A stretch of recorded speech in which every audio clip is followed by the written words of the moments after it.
Rosh Hashanah 29. Shalom to all! And today's daf is Rosh Hashanah daf Chav Tes. We are starting Chav Ches Amud Beis, the fifth to last word on the daf. And today's daf is sponsored Lilu Nishmas. Mars Miriam Sarah Basar Yaakov Maisha. Her Neshama should have an aliyah. And Lilu Nishmas. Mars Freda Chaya Belo Basar Yitzchak Tzvi. Her Neshama should have an aliyah. And B'schos Reb Ari David Ben Yehuda's Shira. He should have refuah shlema b'kar of mamish. And B'schos Esther Bina Bas Leah. She should have refuah shlema b'kar of mamish. We are discussing a mitzvah strichas kavana. When performing a mitzvah, must you have kavana that you're actually doing a mitzvah, or is the mere action of the mitzvah sufficient to be yaitze? And we continue talking about that. Reb Zeir L'Shamei, Reb Zeir told his attendant, his gabbai, his shamish, Chavtes Amad Alf on top, Ichavin v'takali, have kavana and blow shayfer for me. Meaning, I want you to have in mind that you're going to be mitzvah me my chiyuv of blowing shayfer. Al Malkasavar, we see that Reb Zeir holds mashmiya by kavana that the one blowing the shayfer also needs to have kavana to be mitzvah the person listening. Meisvei, we have a question on this. We said in Mishnah, if a person's walking by shul, or his house is next to shul, B'shama kal shayfer or kal Megillah, and he hears the shayfer, someone reading Megillah, im kiven liba yatsa. If he had kavana, then he's yaitza. But if he didn't have kavana, he's not yaitza. And here's a question: even if he had kavana, what does that help? The other one, meaning the one blowing shayfer, he didn't have kavana to be mitzvah this person who's outside shul. So the Gemara answers that's not a question. We're actually talking about a shliach tzibur. This person is leaving the congregation and blowing shayfer. He's the baal tekeya. The daitei kuli alma. He has kavana for anyone who's listening to shayfer, even if that person happens not to be in shul at that current point in time. Tashma, we're going to try to bring another raya that the blower does not need to have the listener in mind. We had said in the brayso, nischavin shemei v'lo nischavin mashmiya. If the shemei, the listener had kavana, but the blower did not have kavana, or nischavin mashmiya v'lo nischavin shemei. If the blower had kavana, but the listener did not have kavana, lo yatsa, so he's not yatsa. Ashi nischavin shemei umashmiya, until both the blower and the listener have kavana. Now, katani mashmiya domi the shemei. We just learned that the mashmiya, the blower, is similar to the listener. Ma shemei shemei la'atzmai. Just like the shemei, the listener, he's listening for himself. He's obviously listening only to yatsa his own chiyuv. Af mashmiya la'atzmai. That means that the one blowing it, he's also blowing it to be yatsa his own chiyuv. The katani, and we said la yatsa, he's not yaitse. Meaning in the first part of this brayso, we're understanding that the listener isn't yaitse until the blower has intent to be yaitse his own chiyuv. So we see that if the baal takeh did not have kavanah to be yaitse his own chiyuv, so then other people cannot be included in that. But by the same token, if he had kavanah for his own chiyuv, then other people could be included in that, even though he didn't have them in mind. The Gemara says, you're right, Tanai, it's machlokes tanaim. The Tani, we have a brayso, shemea la'atzmai umashmiya mashmiya lefi darkai. The listener, he listens for himself to be yaitse his own chiyuv, and the mashmiya, the one blowing, he just blows regularly, meaning he's really just blowing for himself, and anyone that wants to listen, they could be yaitse as well, even though he doesn't have them in mind. Rabbi Yossi argues on Medvar Murim, ones that said b'shliach tzibur, when we have a shliach tzibur blowing, so anyone that's listening could be yaitse. Avol b'yachid, but a person blowing for himself, lo yatsa, so someone listening to that is not going to be yaitse, aji yischavin shemeh umashmiya, until the listener and the blower have intent for the listener's obligation, and that's what Reb Zeir holds. And now this Mishnah continues to talk about having kavana. We know that after Yetzias Mitzrayim, Amalek attacked Klal Yisrael, and Moshe Rabbeinu went on top of the hill and raised his hands. And the pasuk says, "V'haya kasher yar Moshe yadav v'gavar Yisrael." It wasn't Moshe Rabbeinu raised his hands, so Klal Yisrael was victorious over Amalek. But when he lowered his hands, so then they would start losing. So we ask, do the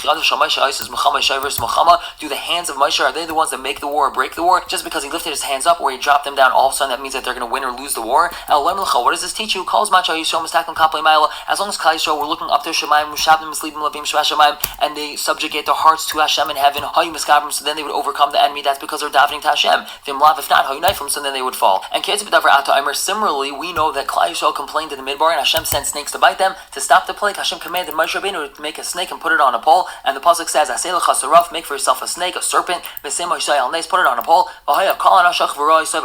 Anyone that was bitten, he'll look at this snake, and then he'll live. And once again, we ask the same question. Is it a snake that causes life or death? It's not so. It's when Klal Yisrael looks up to Shemayim, and they subjugate their hearts to Hashem, so then they get healed. If not, so then they're going to die. And now we go back to being mighty someone in a chiyuv. Someone who's deaf, or he's a shaita, or he's a katan, he's under our mitzvah, so then they cannot be mighty other people in their chiyuv. And Zaklal, this is the rule. Someone who he himself is not chayiv in this thing, he cannot be mighty others in their chiyuv. He doesn't have the chiyuv, he can't be mighty other people in their chiyuv. And Tanarabban, we have a brayso. Everyone's chayiv in the kiyas shayfer. Kaihanim, V'lavim, Yisraelim, Gerim, converts, Avadim, Shucharim, and freed slaves. We know that a yid owns a Gentile slave. He gives him bris milah, he goes to the mikvah, and after he frees him, he becomes like a regular yid. V'tumtum v'adraginus, we're going to talk about that in a minute.